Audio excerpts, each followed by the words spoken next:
எல்லாமே எதிராக இருந்தாலும் சூழ்நிலைகள் தோல்வி போல தெரிந்தாலும் எல்லாமே எதிராக இருந்தாலும் சூழ்நிலைகள் தோல்வி போல தெரிந்தாலும்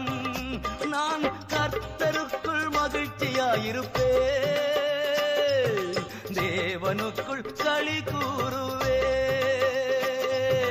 கர்த்தருக்குள் மகிழ்ச்சியாயிருப்பேன் தேவனுக்குள் களி கூறுவேன் அத்திமரம் துளிர் விடாமல் போனாலும் திராட்சை செடி பலன் கொடாமல் போனாலும் கர்த்தருக்குள் மகிழ்ச்சியாயிருப்பேன் என் தேவனுக்குள் களி கூறுவேன்